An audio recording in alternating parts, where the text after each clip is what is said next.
माझ्या माऊली बसल्या, माझ्या बहिणी बसल्यात, माझ्या मुली बसल्यात, सगळ्यांनी चेष्टा केली आमची. अरे कसली लाडकी बाई, असे कुठे पैसे कुठे देत असते का? आम्ही दिले 3000 रुपये. किती बहिणीच्या अकाउंटला आले? हात वर करा बहिणीनो. हो का? एवढे चालेल. सुनील तक्करे राहिलेल्या बहिणींना पण ज्यांचा 2.5 लाखाच्या आतमध्ये उत्पन्न आहे त्यांना देणार. आदिती तक्करेकडे डिपार्टमेंट आहे, आपलीच मुलगी आहे. तिला सांगितलं आदिती काळजी करू नको. जे काही आपल्या बहिणी राहिल्यात, माय माऊली राहिल्यात, मुली राहिल्यात, त्या 21 ते 65 वयोगटातल्या त्यांना आपल्याला मदत करायची, आपल्याला त्यांना सबल करायचं, सक्षम करायचं. आताच मला पूजाताई सांगत होत्या, दादा एक बहीण आली, मला 1,500 रुपये मिळाले. मला बीपीच्या गोळ्या होत्या, बीपीच्या गोळ्या घ्यायला पैसे नव्हते. मी त्या 1,500च्या बीपीच्या गोळ्या आणल्या आणि माझं आरोग्य चांगलं करण्याचा प्रयत्न केला. मदत झाली नाही. अरे काय माझ्या माय माऊलीला, जिला कुणी घरामध्ये तिच्याकरता पैसा देत नाही, देतात तिच्या कुटुंबाकरता देतात. तिला काहीतरी अपेक्षा असते ना, चिपळूणच्या बाजारामध्ये जाऊन काहीतरी मी घ्यावं, काहीतरी माझ्याकरता खर्च करावं. तिला जीव नाही, तिला मन नाही, आणि म्हणून आम्ही हे सगळं केलं. आज मी महाराष्ट्रामध्ये जनसन्मान यात्रेच्या निमित्तानं फिरतो. आज मुख्यमंत्री लाडकी बहिणीच्या निमित्तानं मुख्यमंत्री दोन्ही उपमुख्यमंत्री फिरतात. अक्षरशः माझ्या माय माऊलीच्या चेहऱ्यावर आनंद पाहायला मिळतो, उत्साह पाहायला मिळतो, हसरा चेहरा पाहायला मिळतो. आम्हाला तेच पाहिजे. आणि आम्ही कुणाला दिलं? गरीबांना दिलं. गरीबाला द्यायचं नाही, सगळ्या जाती धर्माच्या महिलांना दिलं. मागासवर्गीय, आदिवासी, अल्पसंख्याक, बहुजन, ओबीसी, भटके सगळे 40 लाखाच्या आतमध्ये उत्पन्न असलं पाहिजे. काय चुकीचं केलं? आज 46,000 कोटी रुपयाचा पैसा दरवर्षी महाराष्ट्राच्या वेगवेगळ्या दुकानामध्ये येणार आहे. महिला काही ना काही घेणार ना, तो पैसा बाजारात येणार ना, तर अर्थचक्र फिरणार ना, छोटे मोठे धंदे पण चालणार ना. अहो काही काही त्यांच्या स्वतःच्या कामाकरता, काही रॉ मटेरियल घेण्याच्या करता. एक बहीण म्हणली, दादा मला रक्षाबंधनाचा कार्यक्रम आला, मी राख्या बांधण्याच्या करता, राख्या तयार करण्याच्या करता वेगवेगळे दोरे आणि बाकी चाललं. 1,500 आणलं, त्याच्यात राख्या बनवल्या आणि राख्या बनवून विकल्या. तिला 20,000 रुपये मिळाले. 1,500चं मटेरियल, रॉ मटेरियल त्याला आपण म्हणतो, कच्चा माल, आणि त्याच्यात तिला 20,000 केले. महिलांना खूप काही कळतं, कारण ती भगिनी त्या घरामध्ये रात्रंदिवस राब लागते. सगळ्यात पहिली घरात कोण उठती? तुम्ही सुटता ना. सगळ्यात शेवट कोण झोपता? तुम्ही झोपता. आम्ही पुरुष माणसं आले की जेवण जेवण चला चला झोपा. आपण घर कोण बंद करणार? आहे ना बायको, तू काय करतो? तू नुकता झोपा का? हे जे काही आहे 24 तासामध्ये एवढी माझी भगिनी, माय माऊली, माझी मुलगी इतकं काम करते, तर तिला कुठेतरी सबल करायला नको, सक्षम करायला नको. ही योजना पुढे पण 5 वर्ष आपल्याला चालवायची का नाही? चालवायची. त्याच्यात 5 वर्ष योजना अतिशय निर्विवादपणे चालवण्याचा निश्चितपणे तुम्हाला शब्द या सभेच्या निमित्तानं देतो.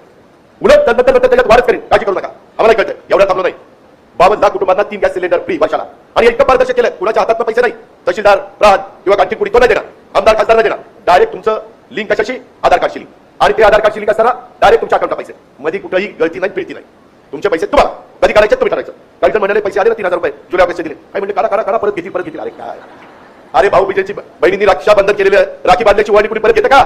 आपल्याला कल्पना आहे, आपण लाडकी बहीण योजना सुरू केली. आज आपण वर्षाला 18,000 रुपये, महिन्याला 1,500 रुपये लाडक्या बहिणींच्या खात्यामध्ये देतो. आता ज्यांचे फॉर्म ऑगस्टच्या शेवटच्या महिन्यात नंतर ऑगस्टच्या शेवटच्या वीक नंतर भरले गेले आहेत, अशा सगळ्या लोकांना ऑगस्ट आणि सप्टेंबरचे जे पैसे आहेत ते आता आपण या महिन्याच्या शेवटी देऊ. ऑक्टोबरमध्ये पुन्हा ऑक्टोबर नोव्हेंबरचे पैसे देऊ.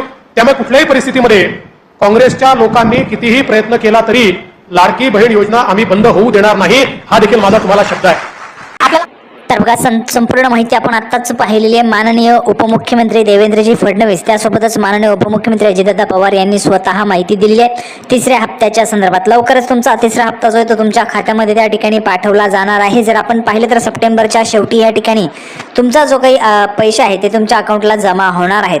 आता बघा, एक फायनल तारीख देखील मी तुम्हाला सांगणार आहे. त्या तारखेला तुमच्या अकाउंटला पैसे जे ते जमा होऊन जाणार आहे, ती तारीख देखील तुम्हाला पाहायला मिळणार आहे. फक्त व्हिडिओ शेवटपर्यंत पहा, संपूर्ण माहिती तुम्हाला कळणार आहे. तर पाहू शकता बघा, पुढच्या नेतेशी महत्त्वाची माहिती आपण पुराव्याच्या सहित संपूर्ण माहिती देत असतो. कुठलीही खोटी माहिती आपल्या चॅनलवर दिली जात नाही, तर खरी आणि पुराव्याच्या सहित माहिती असते. बघा, पुढचा पुरावा तुम्हाला पाहायला मिळतोय. केंद्रीय निवडणूक आयोगाचे मुख्य आयुक्त राजीव कुमार आणि आयोगाचे 2 उपायुक्त हे 26 सप्टेंबर पासून 3 दिवस मुंबई दौऱ्यावर त्या ठिकाणी येत आहेत. ठीक आहे. त्यानंतर बघा, आगामी विधानसभा निवडणुकीच्या तयारी संदर्भात ते आढावा घेतील. बघा, आगामी जी काही विधानसभा निवडणूक महाराष्ट्रात आता लागणार आहे निवडणूक, तर त्या निवडणुकीच्या अगोदरच या ठिकाणी 3 दिवसीय मुंबई दौऱ्यावर ह्या ठिकाणी मुख्य आयुक्त आणि आयुक्त हे देखील या ठिकाणी महाराष्ट्र दौऱ्यावर येत आहे. म्हणजेच केंद्रीय निवडणूक आयोगाची जी काही टीम आहे ती महाराष्ट्र दौऱ्यावर या ठिकाणी येत आहे 26 सप्टेंबर पासून. त्यानंतर बघा, पुढे जर आपण पाहिलं तर निवडणुकीच्या तयारी संदर्भाचे ते आढावा घेतील. राजीव कुमार यांच्या 26 सप्टेंबरला रात्री मुंबईत आगमन होईल. 27 सप्टेंबर रोजी सकाळी 10 वाजता ते राजकीय पक्षांची बैठक घेतील. विविध राजकीय पक्षांच्या नेत्यांच्या निवडणुकीसंदर्भातील काही अडीअडचणी असतील त्या मागण्या यावर बैठकीत चर्चा होईल. निवडणुकीशी संबंधित केंद्रीय राखीव पोलीस दलाचे अधिकारी, राज्याचे पोलीस अधिकाऱ्यांची त्यानंतर बैठक घेतली. राज्याचे मुख्य सचिव, पोलीस महासंचालक, वरिष्ठ पोलीस आणि प्रशासकीय अधिकाऱ्यांची ते स्वतंत्र बैठक घेणार आहेत. तर पाहू शकता बघा, या ठिकाणी जर आपण पाहिलं तर राज्याच्या दौऱ्यावर त्या ठिकाणी निवडणूक आयोगाची टीम या ठिकाणी असणार आहे. आणि ही जी काही टीम आहे ती 26 सप्टेंबरला येत आहे. तुम्हा सर्वांना माहिती आहे, जर महाराष्ट्रात त्या ठिकाणी आचारसंहिता जी आहे ती लागू झाली तर तुमचे जे काही पैसे आहेत ते पाठवले जाणार नाहीत आचारसंहिता लागू झाल्यामुळे. त्यामुळे हे जे काही निधी आहे, तुमचा जो काही 3रा हप्ता आहे, तो 3रा हप्ता सरकार जे आहे त्या ठिकाणी लवकरच तुमच्या अकाउंटला जमा करणार आहे. आता त्याची तारीख देखील मी तुम्हाला पुढे सांगतोय. बघा, पुढे काय माहिती आहे, 28 सप्टेंबरला राज्यातील सर्व जिल्हाधिकारी आणि जिल्हा पोलीस अधीक्षकांची बैठक मुख्य निवडणूक आयुक्त घेतील. त्यानंतर निवडणुकीच्या तयारी संदर्भातील ते पत्रकार परिषदेत माहिती देणार आहेत. बघा, जर आपण पाहिलं तर 28 सप्टेंबरला या ठिकाणी एक बैठक घेतली जाईल आणि त्यानंतर हा जो काही निवडणूक आयोगाचा जो काही टीम आहे, त्या टीमचा जो काही दौरा आहे तो महाराष्ट्र दौरा संपल्यानंतर एक पत्रकार परिषद घेऊन त्या ठिकाणी माननीय निवडणूक आयोग जे आहे ते त्या ठिकाणी आपला जो काही कार्यक्रम आहे, महाराष्ट्र राज्यात विधानसभा निवडणुकीचा जो काही कार्यक्रम आहे तो जाहीर केला जाणार आहे. जो त्या ठिकाणी जसाच तो कार्यक्रम जाहीर होईल तशीच आचारसंहिता देखील त्या ठिकाणी त्या दिवसापासून लागून जाते. त्यामुळे आचारसंहिता लागण्याच्या अगोदरच तुमचे जे काही निधी आहे तो तुमच्या अकाउंटला त्या ठिकाणी पाठवला जाणार आहे. स्वतः आपण पाहिलेले माननीय उपमुख्यमंत्री अजितदादा पवार यांनी देखील माहिती दिली आहे. सप्टेंबरच्या अखेरच्या अगोदर तुमच्या अकाउंटला पैसे जमा होतील. त्यासोबतच माननीय उपमुख्यमंत्री देवेंद्रजी फडणवीस यांनी देखील स्वतः माहिती दिली आहे. तुम्ही स्वतः लाईव्ह माहिती पाहिली आहे. कुठल्याही पद्धतीची खोटी माहिती आपल्या चॅनलवर दिली जात नाही. आता राहिला विषय 3 दिवसात पैसे येण्यासंदर्भात. बघा, आजची 22 तारीख आहे. आज 22 तारीख आहे. आजपासून 3 दिवस म्हणजेच काय तर 25 सप्टेंबर. 25 सप्टेंबरला सोलापूरला, बघा सोलापूर या ठिकाणी राज्यस्तरीय जो काही आपला आहे लाडकी बहीण योजनेचा जो काही वचनपूर्ती सोहळा आहे तो आयोजित करण्यात आलेला आहे सोलापूरला. त्या ठिकाणी मेळावा होत आहे, सोहळा होत आहे, वचनपूर्ती सोहळा लाडकी बहीण योजनेसंदर्भातचा. तर त्यावेळेस त्या दिवसापासून तुमच्या अकाउंटला जे काही पैसे ते जमा होण्याची माहिती आपल्याला मिळालेली आहे. त्या दिवसापासून तुमच्या अकाउंटला जे काही पैसे ते मिळू शकतात त्याची माहिती जी आहे ती त्या ठिकाणी आपल्याला मिळालेली आहे. त्यामुळे 25 तारखेपासून तुमच्या अकाउंटला पैसे जमा होतील. म्हणजेच आजपासून 3 दिवसांनी तुमच्या अकाउंटला जे काही पैसे ते जमा व्हायला सुरुवात होणार आहे. महिलांनी काळजी करायचं नाही, घाबरून जायचं नाहीये. ज्या महिलांचे अर्ज मंजूर झालेले त्या महिलांना पैसे मिळणारच आहे. ज्या महिलांना आतापर्यंत 3,000 रुपये मिळाले असेल त्यांनी कमेंट बॉक्समध्ये 3,000 रुपये लिहून पाठवा. तुम्हाला 1,500 रुपये आता वाटप केले जाणार आहेत.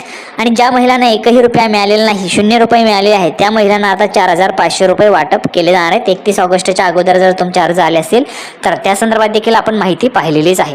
हा व्हिडिओ तुम्हाला आवडला असेल अशी अपेक्षा करतो. लाडकी बहीण योजनेच्या छोट्यातले छोटे आणि मोठ्यातले मोठे अपडेट मिळवण्यासाठी सर्व माता भगिनींनी पटकन व्हिडिओला लाईक करा, चॅनलला पण सबस्क्राईब करून घ्या आणि हा व्हिडिओ जास्तीत जास्त माता भगिनींपर्यंत पण शेअर करा.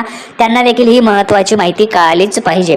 तर बघा, आजपासून 3 दिवसात तुमच्या अकाउंटला जे काही पैसे ते त्या ठिकाणी जमा होऊ शकतात त्या संदर्भातची माहिती आपण या ठिकाणी पाहिलेली. अपेक्षा करतो तुम्हाला हा व्हिडिओ आवडला असेल. व्हिडिओ आवडला तर लाईक करा, जास्तीत जास्त शेअर करा.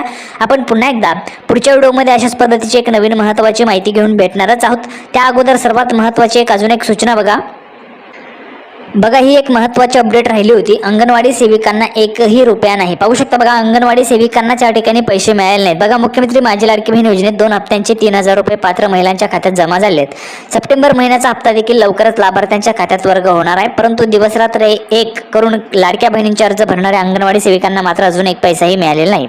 अहमदनगर जिल्ह्यातील 5,000हून अधिक अंगणवाडी ताई प्रोत्साहन भत्त्यापासून वंचित आहे. बघा, प्रोत्साहन भत्ता जो आहे तो या ठिकाणी जर आपण पाहिलं तर महाराष्ट्र राज्यातील एकही महिलांना म्हणजे अंगणवाडी सेविका असतील किंवा आशा सेविका असतील त्यांना अजूनपर्यंत वाटप झालेलं नाहीये.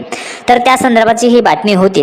आता बघा, हा जो काही प्रोत्साहन भत्ता आहे तो कधी मिळेल त्याची देखील माहिती अंगणवाडी सेविकांनी आशा सेविकांनी या ठिकाणी आनंदाची बातमी देऊन टाकतो.